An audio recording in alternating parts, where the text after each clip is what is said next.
Support for this show, Politics Done Right, comes from politicsdoneright.com, publishers of How to Make America Utopia, Take Away the Economy from Those Who Rigged It, As I See It, Class Warfare, The Only Resort to Right-Wing Doom, It's Worth It, How to Talk to Your Right-Wing Relatives, Friends, and Neighbors, and other books written by Egberto Willis. Welcome to another edition of Politics Done Right. I'm Egberto Willis, your host. Today I have a special guest. You all know what we've been speaking about a whole lot recently. We have the person who knows it all. Linda Sarsour. How are you doing, my friend? Did I say it right? I'm doing very well. Thank you very much for having me here. Well, look, let me first ask you, how are you doing? I feel grateful to be alive and breathing. And secondly, you are an activist, but you're not just an electoral activist. You're a hell of a lot of, you wear a hell of a lot of hats. Why don't you tell me a little bit about what you do? I am a Palestinian American organizer and activist born and raised in New York City. I come out of immigrant rights organizing, criminal justice spaces. I was one of the co-chairs of the Women's March on Washington, which was the largest single-day protest in American history. I have been part of many kind of electoral campaigns, including founding the My Muslim Vote, which is a national flagship campaign organizing Muslim American voters across the country. So I have my hands on a lot of things. Importantly, so there are a lot of things happening. So I mean, if you don't have your hands on a lot of things right now, a lot of things get left behind. Now, even though there's a whole lot of stuff that we can talk about, I think the pressing issue right now is the Palestinian issue, the Gaza issue, the Iran issue, and how they all interrelate. America's seemingly, well, I'll let you elaborate on that. Where are we with respect to the Palestinian issue, first of all, in the aggregate?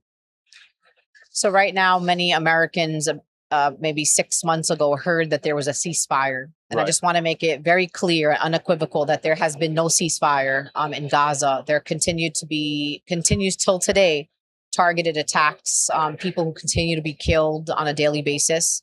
The genocide in Gaza has expanded now to include Lebanon. There has been close to 4,000 people who have been killed in Lebanon. As you know, the Israeli government, Benjamin Netanyahu, convinced Donald Trump to participate and to help underwrite a war on Iran.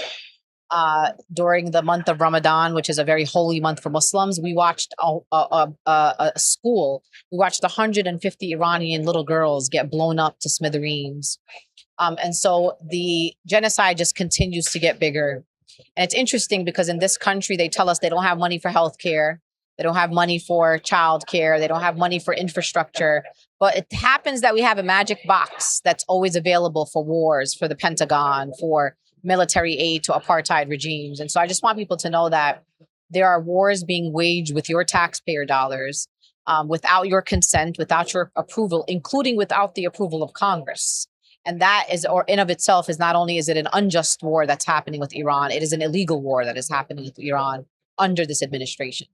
Now, we have been led to believe that the bad ones are the Palestinians. The ones that are effecting war are the Palestinians. I sit often and wonder if people don't have eyes. Mm-hmm. In other words, if you look at Gaza and you look at Tel Aviv, you look at Jerusalem, you look at Haifa and all these other places, you don't see rubble.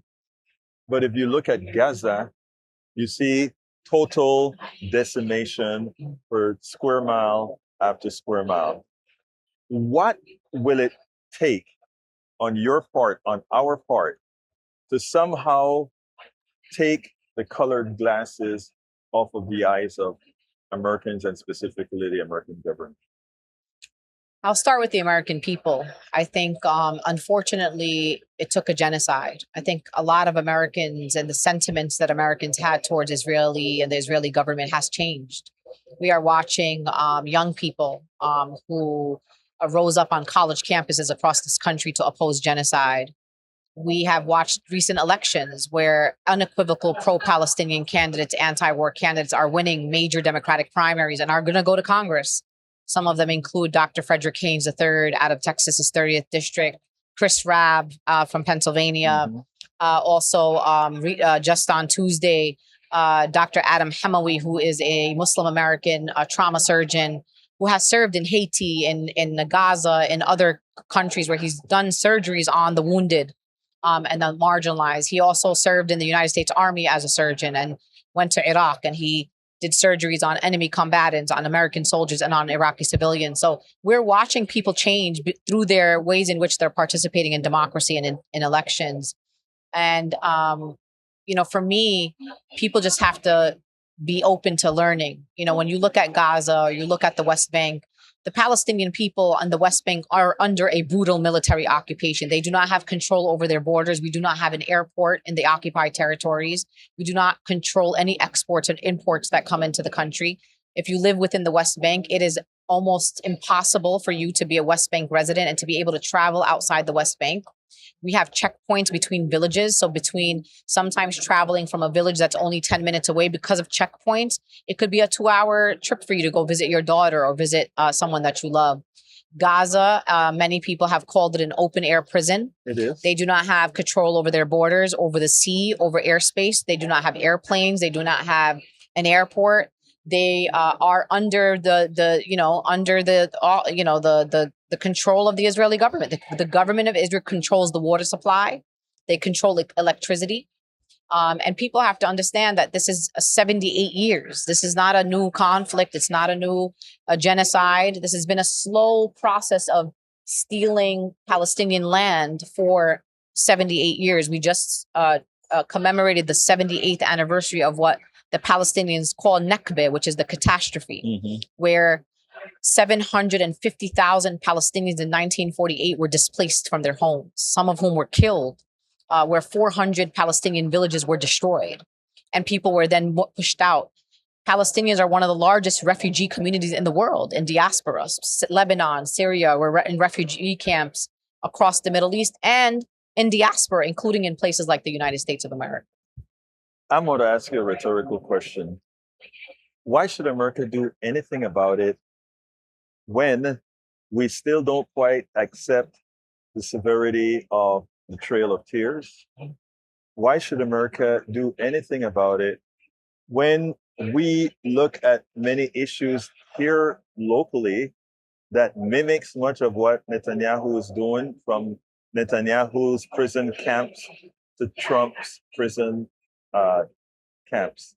Why should we expect the American government to, again, do any? I mean, wouldn't you say that we just, as an American citizen, as an American government, not citizenry, government, know how to do it a little bit better?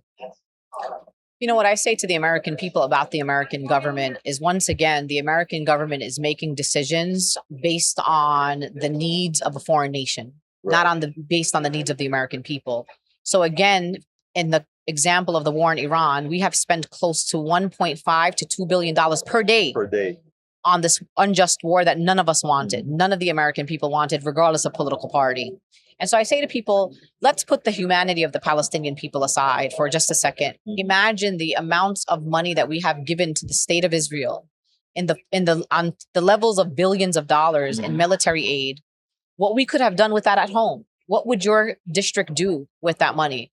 How much more resources for schools, for hospitals, for clinics, right? How many more green jobs could we have created for the American people who are struggling now? Look at our gas prices because of us being in a war that nobody wants. People aren't even able to afford to put gas in their cars to get to work and do basic errands. So I tell people all the time, one of the reasons why Palestine is an important issue is not just because I believe the Palestinian people are the most important people in the world, but we are the ones funding it. Exactly. We are complicit. We are actually actively complicit in the genocide of the Palestinian people. So when those Palestinians, their homes are rubble, when they see the shrapnel of the bombs that had fell on them, it says made in the USA. Yeah. So that's what I tell people. It's not that we are one issued people or that we prioritize the oppression of the Palestinian people over anybody else's.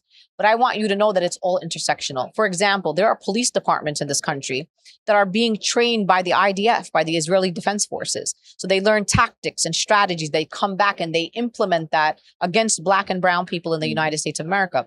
There are private prisons that are in this country that profit off of imprisoning Black and brown people, that are also profiting off of the imprisonment of Palestinians. So you have to understand, this is a corporate network. There are people that are literally profiting off the oppression of all of our people. It's all interconnected. Netanyahu, for the last 20 years, has been trying to convince every administration, from the Bushes to the Obamas to every administration he has tried, and there's videos of him trying to get the United States into a war with Iran. And guess what? He found one guy, this one, who basically joined in and went to a war with Iran that he doesn't even know why he's in. And the thing about it is, I think you said it so right, and that is, somehow we can find the money for one thing, but we can't find for the other. It's shameful. It is shameful. Now, we can talk and we can talk and we can talk. And we've been doing that, and we've seen things stay the same. However, I think there's a new dynamic here, and you named it, or you alluded to it earlier on, and that had to do with young people. But in addition to young people, I think the new dynamic is a lot of young Jewish people. A lot of middle-aged Jewish people are starting to say, "Don't do that in my name." That's right. And I think, in a lot of ways, as sad as it is that it takes that is one of the most important new developments, I think, that could actually change the trajectory of what's going on. What are your thoughts on that? Absolutely. I mean, it has been so heartwarming in the last 3 years to see a number of Jewish neighbors and allies who have come outside, risking their own relationships, some of them within their own families, within their own synagogues, within their own communal spaces. They have engaged in major civil disobedience in places like New York City. They have been co-leading on things like Block the Bombs Act and trying to end military aid to Israel. We've even seen groups that haven't been aligned, like J Street, who has come out and said, we too now support ending military aid to Israel. Jewish groups who have come to the conclusion that, yes, what is happening in Gaza is a genocide, and we do not want any part of that. Young Jews are some of the bravest people in this country. And I have seen them, and I've worked with them, and in relationship to many organizations, Jewish Voice for Peace, If Not Now, Jews for Racial and Economic Justice. And again, it's incredible to see that, as they say, the young people are all right. If we just let the young people lead us, they are going to lead us towards diplomacy and justice and peace. That's why I have hope, because I'm watching young people with so much courage, young Black folks. I mean, I watch these college kids that are they were willing to give up their degrees. They were willing for all the consequences that came to organize on their college campuses during the genocide, to say, I stand against this. I don't want my university complicit in this. I want my university to divest from the Israeli government. Again, just gave me so much hope. And it actually gave the people of Gaza hope. I remember them holding up signs of Columbia University, University of Michigan, UCLA, to tell the young people, we see you, even all the way in Gaza, in a genocide, we see your courage, and that what you're doing now is going to matter. And one day, hopefully in our lifetime, we're going to see a free Palestine. Linda Sarsour. Thank you so much, brother. Thank you so I appreciate you. for having been on Politics. Thank you so much. I appreciate you and your work.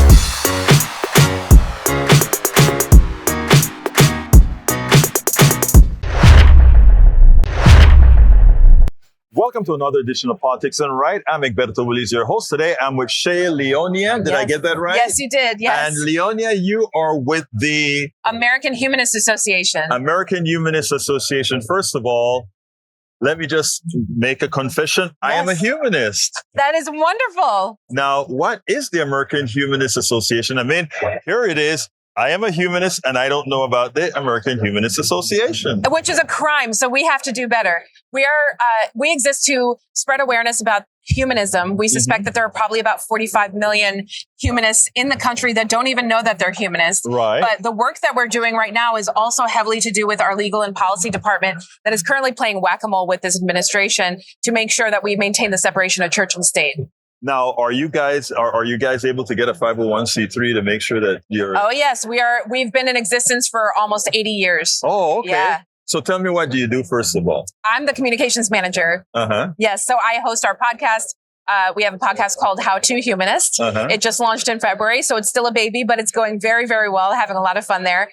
I also run our creator program where we get a chance to partner with influencers to help spread awareness about certain calls to action that we have that are very timely, and then also just to help people know that we exist. What makes a humanist a humanist? Just believing that you don't require a hierarchy of either supernatural being or a book to tell you to be a good person. It's just believing that we are innately good people and a commitment to leave the world better than we found it. In other words, also not sit back down there and blame somebody for all the bad things that happen, or blame somebody for all the good things that happen. Correct. In other words, we lead our destiny. Except for the natural causes, we lead who we are going to be and what we are going to do. Yes. What else do you have to tell me about humanism? Well, this is my first time at Netroots, and I'm just so surprised to hear, and happily surprised to hear, how many people like yourself are aware of humanism and identify as humanists. So that's really encouraging. Well, I mean, I don't think the evangelical movement supporting somebody like the orange thug will give anyone the belief that there is really truth to anything that they preach, right? I mean, if after you preach about the supreme being and Jesus and all of this, you're able to support somebody that is diametrically opposed to what you believe. Yeah. Is that really? Yeah, it's not doing much good. And as humanists, we have such an admiration and respect for other people and their belief systems, but we just ask for the same in return. That is interesting. Okay. We humanists are not asking for the non-existence of religious people. Exactly. I mean, after all, my wife is a deacon at a Baptist church. Wow. Okay. And I am a humanist. There you go. You know what? And she have the right to have those beliefs. I have the right to believe that, you know what? I am going to take responsibility for things. Yeah. I am not going to try to say the devil made me do that. Right. Yeah. Yeah, exactly. Because it doesn't leave you much control to be able to change anything about the outcome. Right. I mean, if it's preordained, it's preordained, right? Right. Exactly. Yeah. You know, so anyway, what else would you like to tell me about your association? We are a 501c3, and you have the opportunity to join local chapters and affiliates all around the country. We just recently wrapped up one of our first initiatives, one of our biggest initiatives, actually, called the American Empathy Project, where we gave away $100,000 to 100 different humanist groups to do mutual aid in their communities. Because that, I feel there's something that we could do more of as humanists, is do mutual aid in our communities like that. So it was an incredible effort, and there were people that were, showing up to help, people that are facing houselessness, or showing up for senior joy drives and keeping seniors company, and just some wonderful, wonderful efforts that were happening around the country, all on May 2nd. And it was really powerful. I think if one of the things that would show your success is when people start taking into their hands, I am going to go out there and just going out there and doing something. Yes. Right. As a human being. Yeah. And helping another human. Exactly. Yeah. And it doesn't take much. There are people that think that, well, I can barely help myself right now because this administration is making it very difficult. But sometimes if all you can do is say hello or smile at someone, it's a start. It makes a difference. I tell you a little story. I'm here in Pennsylvania, and one of our supporters just said, "Hey, I live in Pennsylvania. I am going to make that effort to come and see you." That's a simple thing. Yeah. Exactly. It makes a difference. It makes a difference. Okay, well, look, give me a closer, and then what would you like to say to close the interview? Yeah, please visit our website at AmericanHumanist.org. And we have so many different ways for you to get involved, whether it's finding a local community, becoming an advocate, and working with us in our policy team, and making sure that we really bring about the change that is absolutely required right now. Well, let me get the name right. Yes, Shay Leonia. Thank you so kindly for speaking to Politics. Absolutely. Right. Thank you for having me. Absolutely.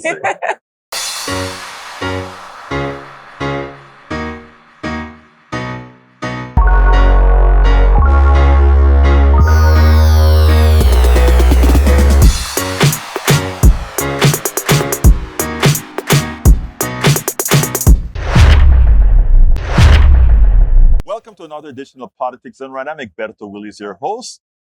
Today I'm with Tia Freeman. Welcome to Politics and Right, Tia. Hi, thanks for having me. Good. Look, let me tell you, I understand you are the comms director of an organization. Why don't you tell us a little bit about that? Yeah, so I work for an organization called Yellowhammer Fund. We are based in Alabama, but we service the Deep South. So that's Mississippi and the Florida Panhandle. We're a reproductive justice organization, abortion fund, and an intermediary for other organizations in the state.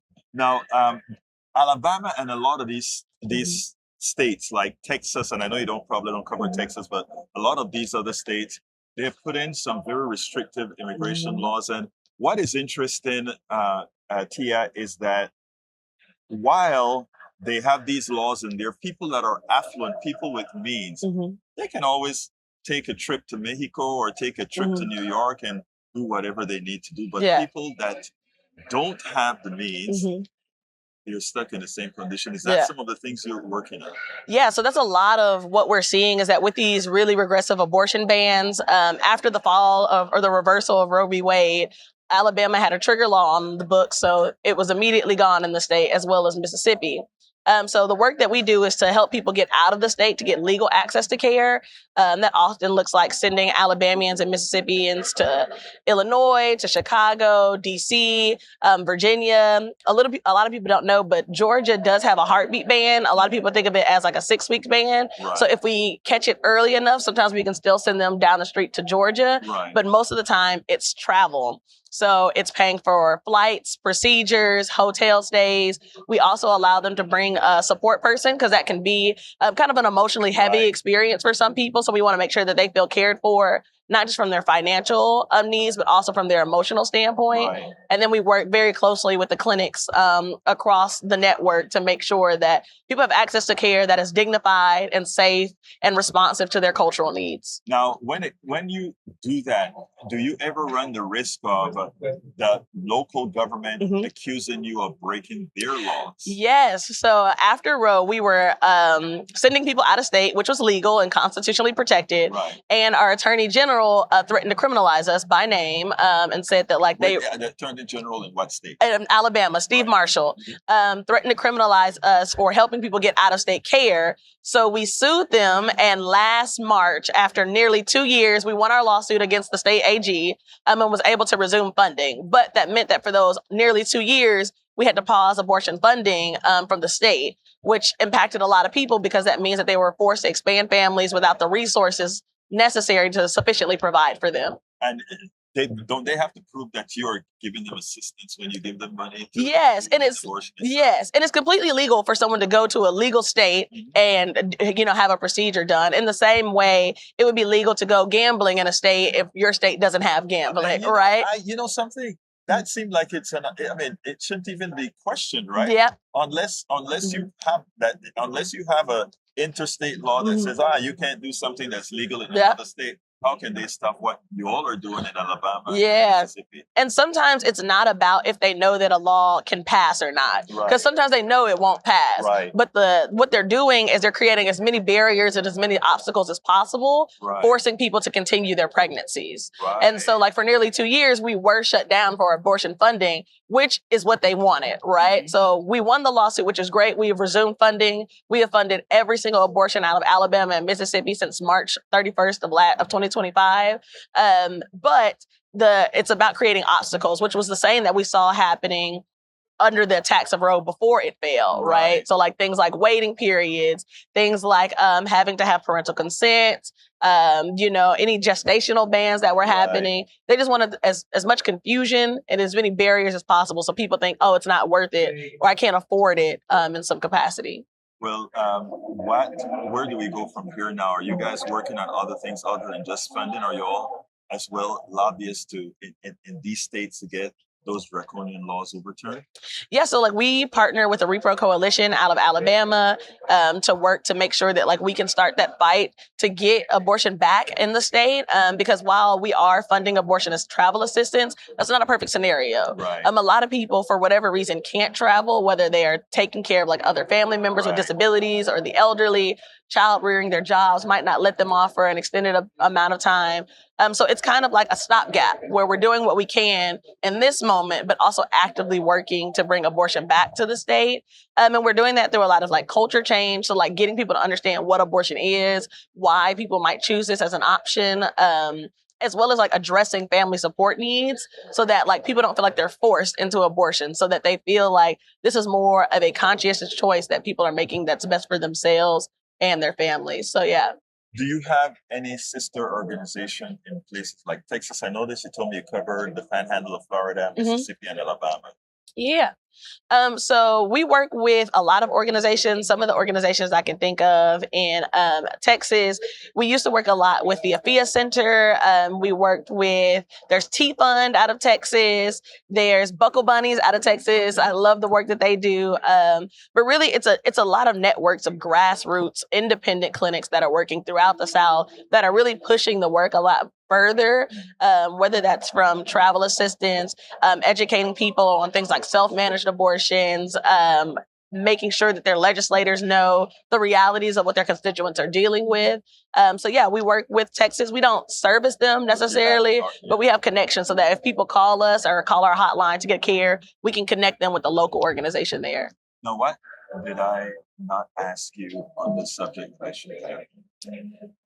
I think a lot of people want to know like how they can get involved or like what they can do a part of the struggle. And one of the things that really supported us is while we were down from our abortion funding, that we didn't have donors abandon us because we needed that funds to be able to, do the lawsuit so that we can get back to having abortion funding. And I think also that allowed us to expand our programming beyond just being an abortion fund, really into the realm of a reproductive justice organization. So I think sometimes people think, oh, like I don't want to run the risk of like criminalization, which is totally fair. We all have to do assessments on our own, danger levels, and think that there are other ways we can get involved. Maybe that looks like sharing posts on social media. Maybe that looks like taking an educational class so you can learn more about what's going on in your environment. Getting involved in local elections and not just federal elections. It looks like supporting people who have gone through the journey. So if you know someone who traveled for an abortion, maybe you house sit and watch their plants for them, or you cook them a meal when they come back. So that's not something that they have to think about. Pick up their kids, with consent, and they feel comfortable with that so that they can rest and prioritize, like getting back into the swing of things in a much more like slow and intentional manner. Tia Freeman, thank you so much for educating us on all Thank you. In this area. Yeah, thank you. It was such a thanks for having me. Absolutely.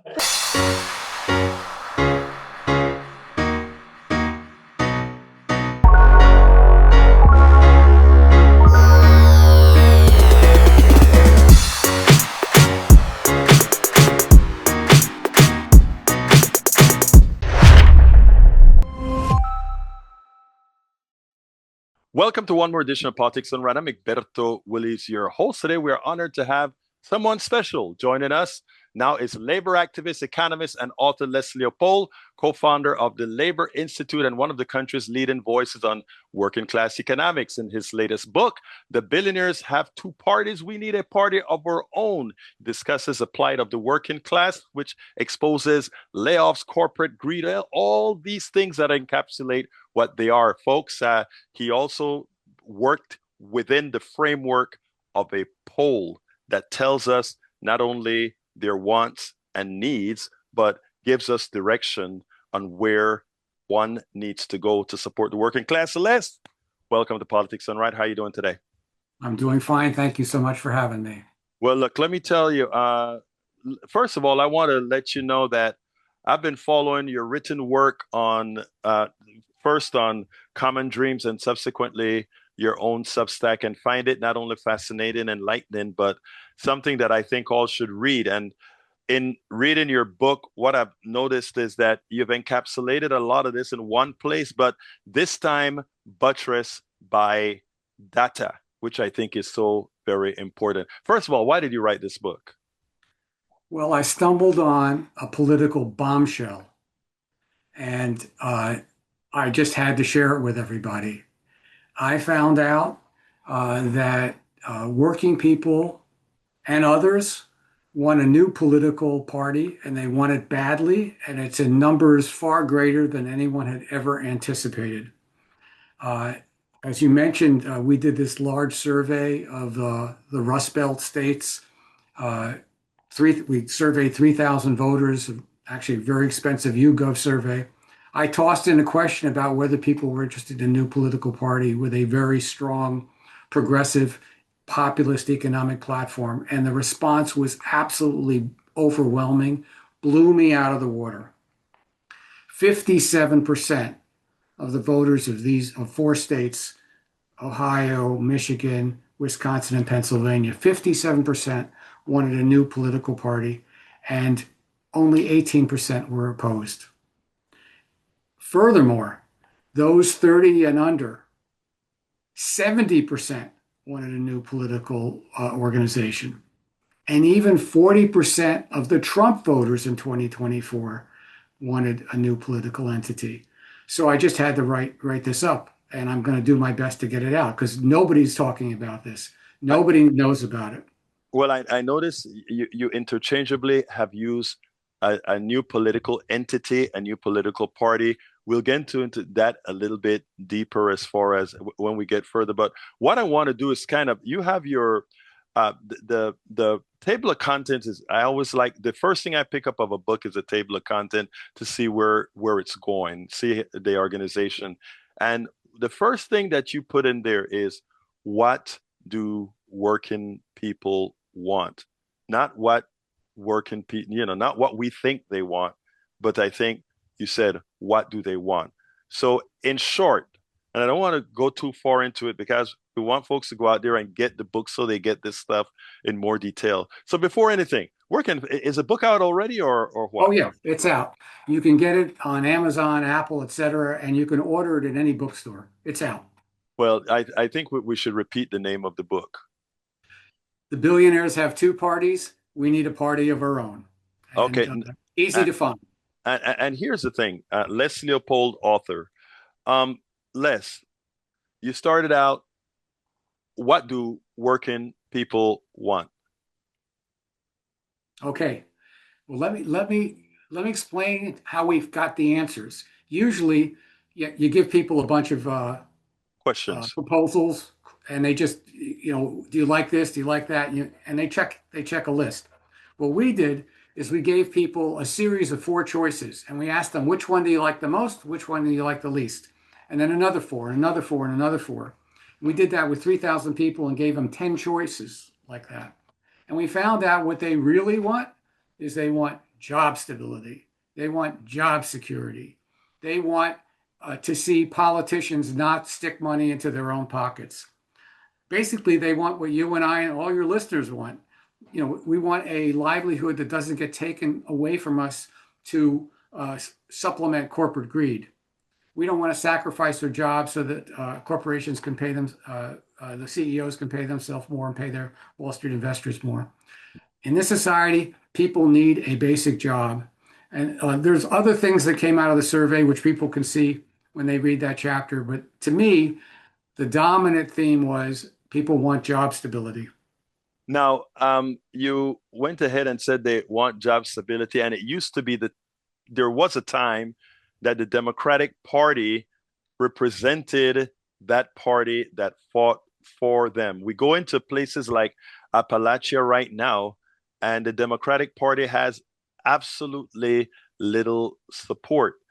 It disappeared. It has pretty much disappeared. Now I'm gonna push you in party politics a little bit later, but beforehand, what's the problem with the Democratic Party as these working class folks in these 5 states saw? They saw a party that basically couldn't deliver. We asked an open-ended question, what do you think about the Democratic Party? 70% of the respondents of these 3,000 people had something negative to say. And they weren't complaining about wokeness or immigration. Very few comments on that. It was mostly about they don't deliver, they're out of touch with us, they don't understand who we are. The sense of the Democrats being a party of the billionaires, lost to the working class, betrayed the working class. And we've seen that not just from surveys, I've seen that in workshops where people who've been laid off several times, like steelworkers, are just terribly disappointed that the Democrats have let them down. They thought the Democrats were their party, and now they're not. They don't think they are their party anymore, and they're lost. They don't have a party. They don't have a place to turn, and that's why the name of the book. We So need a party of our own. now, and well, they don't have a place to turn, but they did turn to a place, and the place that they turn is either right-wing Republican or MAGA land. And what I think, and I don't know if your survey had anything with this involved, but what I think is what the plutocracy used in the MAGA etymology and the right-wing Republicans is to use the carnal fear that these people have of the other to somehow bring them into their tribe.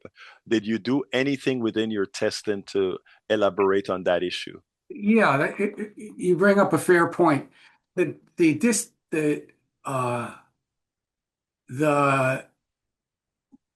moving away from the Democratic Party, especially amongst white working class voters, started well before Trump. It's been going on ever since the 1980s. And I don't think the primary driver was fear of the other. We did some other analysis of these voter surveys, these very large ones that have been done after every election. And in fact, the white working class has become more liberal on key issues. For example, should gay couples be able to adopt children? In the last 20 years, that's gone from 33% of the white working class supported it to 70% now support it. Should immigrants who've been here for at least 3 years, paid their taxes, haven't committed a felony crime, should they have a path to citizenship? That's also gone up from 33% to 62%. We did that again in this survey, in this last survey, last April, and it's 63%. So there hasn't been a increased fear of the other. In fact, there's been a more liberalization on guns, on gays, et cetera, et cetera. But the job loss during this period has been phenomenal. And yes, there's been a movement towards MAGA, but mostly there's been a movement just away from politics, disgust. Yeah, I think you may have misunderstood something that I said. I wasn't trying to say that the other got them to leave the party. I thought what I meant to say is that how can the working class become MAGA? How can the working class become or go adjacent to a party who really, with their policies, show that they despise them? There had to be some external factor that allows them to hook onto that party, as opposed to say, I'm leaving the Democrats, but I'm not going to the Republicans. They've left the Democrats. And they've, if you watch my chat today and other places, they've actually adapted to the people who are harming them the most. I showed them videos today of what's happening to farmland, what's happening to this other stuff. There's something that when you say a party of our own, I can understand why a party of our own, separate from Republicans and Democrats, are necessary. But why is it that they have chosen to cling otherwise? The word that you use, they, is a very large number of people. True. Okay. So some of them, yes, are your Neanderthal racists that you're talking about and have gravitated to MAGA because they just are afraid of the other. But there's a much larger group, way larger group of working class people who have no home at all. Those who then voted for Trump didn't do it out of enthusiasm. Many of them did it because they just wanted to tear the system down. They had no, it was a protest vote. Yes. But the vote was, but even before that, it was there. Let's take a look at West Virginia, this one county that I zeroed in on, Mingo County. Why did I look at this county? It's the county that lost the most coal jobs between 1996, Bill Clinton's second term, and 2020. It's a county of only 30,000 people. Now it's 25,000 people. It had 3,300 coal jobs in 1996. It now has 300. It lost the most coal jobs of any county in the whole country. That's why I looked at it. What happened to the Democratic Party vote? Bill Clinton got 70, by the way, it's 95% white. Okay. Bill Clinton got 70% of the vote. And then every 4 years, the Democratic vote went down and down and down and down. Barack Obama got 42% of the vote. A black man. Just substantial, yeah. Yeah. Joe Biden got 13%. Barack Obama got Joe Biden got yes, got 13%. Kamala Harris got 12%. In West Virginia today, there are 130 or something state seats. 16 of them are held by Democrats. 46 seats, there's no contest at all. The Democratic Party is dead. What happened? The Democratic Party could not do what Franklin Roosevelt did. They could not create the jobs that these people desperately needed. You know what became the #1 industry of Mingo County? When I found this out, I almost fell off my chair. Opioid prescription mills. 2 drugstores competed with each other, and they put out these little drugstores in this tiny county in West Virginia, put out as many opioid prescriptions as the largest drugstores in New York and Boston, et cetera. They got doctors, hours away to just sign prescriptions willy-nilly. 1 per minute. They were putting out 1 per minute, and cars were lined up from a 5-state area. That became the industry for West Virginia. So you can imagine people there being a little upset with the political system. Well, you gave another story, and I think this is actually important with a liberal arts college. Why don't you tell us about that? Because it shows you sometimes that being it's about layoffs. It shows you that if you're gonna talk the talk, you walk the walk, or else they walk away from you. Well said. I should have put that in the book. Here's what happened. I'll patent that for you, not copyrighted. I'm gonna patent that for you. Yes. So what happened was my alma mater college is Oberlin College in Ohio, and in 2020 during COVID, they laid off or they replaced 114 unionized workers with lower wage subcontractors, and a bunch of us tried to do something about it, and we failed. We did raise a lot of money to help these workers when they left, 114 of them. So we had some student interns from Oberlin College who interviewed these workers, and what they found was really remarkable. The workers, first of all, many of them had been there longer than any of the administrators. This was their livelihoods. In Northeastern Ohio, industrial jobs are pretty much gone. So this was the best employer you could find in the area. So people really wanted these jobs and wanted to hold on to them. They saw the administration, Oberlin College, as a liberal place. It was the liberal establishment. They felt betrayed by the establishment. They felt that the college didn't live up to its liberal values, that they betrayed them, that they trashed them. And they were very upset. They were very angry. But it's the truth. Well, it's the truth. And then I had this flash, which fed into this new book, Why We Need a Party of Our Own, which was, hey, substitute liberal establishment, put in Democratic Party. And I realized we had done some surveys and some workshops I'd done with the steelworkers, and they said the same thing.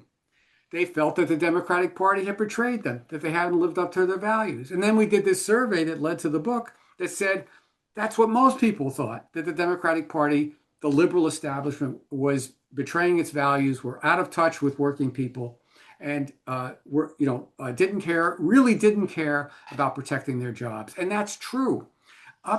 Bill Clinton said the era of big government is over. And since that point, no Democrat has actually said we're going to create jobs for working people. Jimmy Carter, who was no raving radical, in 1978 created 780,000 public sector jobs to deal with the recession that was going on and to the fiscal crises that were going on in cities. 780,000 jobs. How many did we create in Appalachia? None. Zero. Instead, we moved to public-private partnerships. We give money to corporations. Do the corporations actually create the jobs? Well, no. If they want to, they do. If they don't, they don't. For example, this one still bothers me, and it's in the book. I don't want to say too much about the book because I want people to get it and read it, but here's one little snippet. Joe Biden the Biden administration understood that Mingo County was hurting, and they said they were going to give loans to this fertilizer company that was going to build a new factory nearby. It was going to create 2,000 construction jobs right off the bat. So they had all these loans and guaranteed funds that they were going to give the company. This was 3 years ago.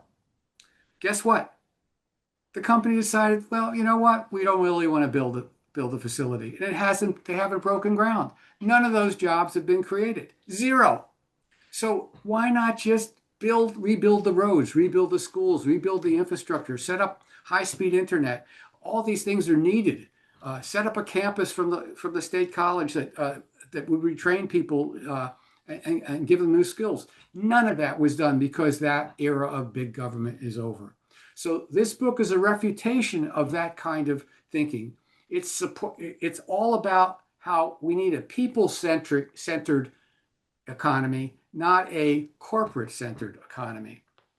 And, that's what people want. You write a whole lot about that in the articles that you write on your Substack and on Common Dreams. Now, you completely blew the direction that I was taking this interview. And the reason why is I was going to go from chapter to chapter, but I think you did it a better way. Because you jumped around in chapters as you gave these answers, which is great. But because I think it gives a fuller picture. Now, the Democrats, there are two parties right now, but I would argue that there are really three parties right now, three major parties. That is progressive Democrats that really hold no power. They cannot get themselves the leadership in the party.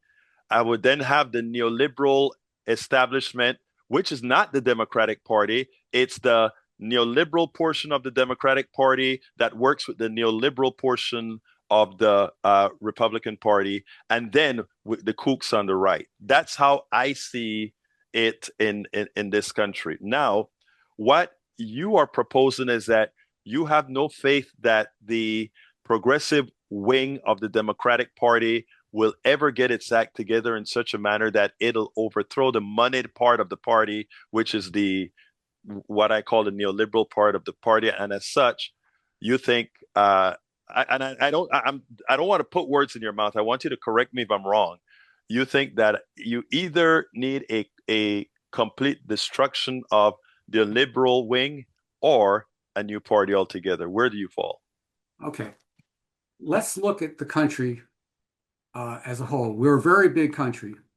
There are 130 congressional districts where the Republicans win by 25% or more. In those districts, it's like West Virginia. The Democratic Party has basically given up. So the reform wing of if you're identified with the Democratic Party as the reform wing, forget it. You have no chance in those 130 districts. That's where you need something new. Almost immediately, if you set up a new independent party of working people, it would be the second party right off the bat. It would be more popular than the Democrats. And the Democrats, people who vote Democrat would immediately vote for that. And then you'd have a chance to get independents and some Republicans who are working class people. In blue areas and purple areas, I'm agnostic I support the reform wing. Go ahead. Try to take on the billionaire Democrats, the neoliberal Democrats, as you call them. That's fine. But that's only half the country. I'm talking, my whole book is about looking at what happens when the election closes. 5 seconds later, half the country goes red. Bing, bing, bing, bing, bing. All these counties go red on your television. That shouldn't be red.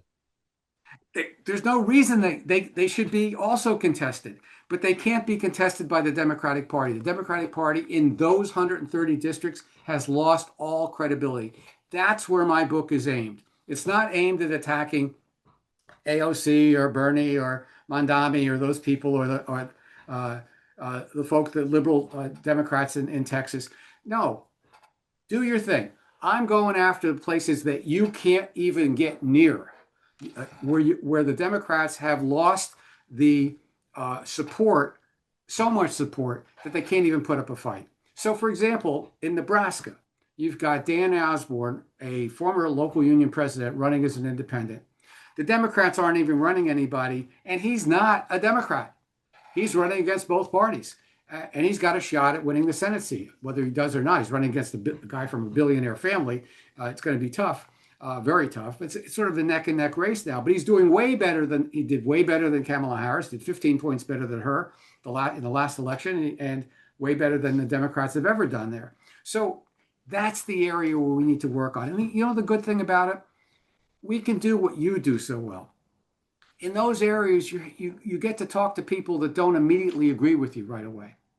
Right? They go, oh, you know, you're too liberal, et cetera, et cetera, et cetera. But when you start having these conversations, good things happen, because the way to build a political future for ourselves is to start talking to people that don't agree with us, but that share a basic sense of decency about what our economy should be. And very quickly, we have found, my whole institute doesn't talk to the converted. We work with trade union members who come from all over the place. And in our workshops, towards the end, we get them to draw pictures of what they think an economy would look like without runaway inequality. And they do some amazing things. Don't tell us the results, because I think, I think people need to get this out of your book. I mean, I think so importantly, first of all, I can't say, but tell us about your book, how to be able to hold on to that, etc. Well, I think if ideally, if you can do it, buy it on Amazon and write a review, because it turns out the way we can get the word out is Amazon is the best vehicle. But you can also get it anywhere else at your local bookstore. They'll have to order it for you, but you can get it. You know, just say Party of Our Own or The Billionaires Need Two Parties, and it'll come right up. And the author is Les Leopold. Right. And by the way, all the royalties go back into our education program to reach more people. It doesn't go to me personally. This is a 501c3 that Les Leopold is working with. And Les, first of all, I think there are a lot more discussions that we're going to have. And what I'm going to want to do is I'd like, if you have the time, I'd like to have you back on, but in real time, where people can actually call and ask questions. Also, I think like I said, I am one of your fans on Common Dreams, and I think this whole movement needs a centralization type book. And there are a lot of people out there that are writing books and doing a whole lot of stuff, but they're writing books. There are not many writing books that are also living the life and established organizations to do this work. So there is a Substack that's been put together called Party of Our Own, that it's going to be the genesis of the book club. I hope that you have out there, that I hope get some traction. When we're done with this interview, and I've turned it into a blog as well, I'll try to direct folks to that particular link, because these are serious times, and we need to stop talking about these issues as if we don't have agency. And I think what your book has done is it has not only spoke about it. You know, I talked to the Mike who wrote a forward to your book. I talked to him and said, "Oh, the elitist because he's a professor and a dean, etc." But if you take a look at the forward, and if you take a look at what you all are trying to do and put together, I think it is some important work that needs to be looked at, not just from a point of view of, okay, this is what folks need to do, but you guys have come out and said, this is what we have seen people say that they want. This is what we have seen that people say that they need. So with that, I'm going to ask you to give a closing statement, as well as one more time, how to get the book, which I think is invaluable. Thank you so much for your kind words. I think this is a book of hope. These are very, very trying times, but there is a path out of the mess that we're in. We can get away from the billionaires controlling our political life. we can move towards a world where working people can create a party of their own and of our own. We can get there, but like you used the great word, agency. We have to believe that we can make a difference. And what I'm trying to do with this book is to start a conversation. The billionaires have two parties. We need a party of our own. I want to get people debating it, discussing it all over the place. And the only way I know how to do that is to get this book out. And you can get it on Amazon, Apple, wherever you like to purchase your books, or from your independent bookstores. It's easy to get. The billionaires have two parties. We need a party of our own. And it's a political bombshell, and it's a party of hope, a book of hope that says there's a way out of this mess that we're in. And we don't have to live this way. We can have a people-centered economy, and it could be prosperous for us all. And I want to share that message because we need to believe that there's a better future ahead for us. And look, there is, again, like I said, there is a Substack newsletter called A Party of Our Own that will centralize on a book club for this. So I hope, and Les will be there to answer. That's what he'll be there to talk to you directly if you have some questions along with other experts. We intend to have our good friend of the station and all our stations, Tom Hartman. I haven't spoken to him yet, but we want to hear his views and the views of many others that are good friends of KPFT, Pacifica, Politics Done Right, and the others. So stay focused, folks, and we're going to get this done. Les Leopold, founder of the Labor Institute and the author of We Need a Party of Our Own. I'm not going to give the long name. You guys can go look that up. Thank you so kindly for having been on Politics Done Right. Thank you so much. Support for this show, Politics Done Right, comes from politicsdoneright.com, publishers of How to Make America Utopia, Take Away the Economy from Those Who Rigged It, As I See It, Class Warfare, The Only Resort to Right-Wing Doom, It's Worth It, How to Talk to Your Right-Wing Relatives, Friends, and Neighbors, and other books written by Egberto Willis.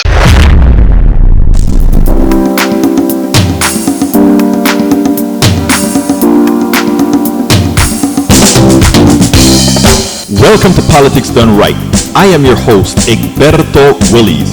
This is a progressive program that will take the mystery out of politics. This is the program that will encourage you to make sure government becomes we the people. Whether you are liberal, progressive, conservative, or otherwise, you get to air your point of view. We are an independent media outlet that, unlike mainstream media beholden to corporations, we only owe allegiance to you. Remember, you can also send me a tweet at EGBERTOWILLIES.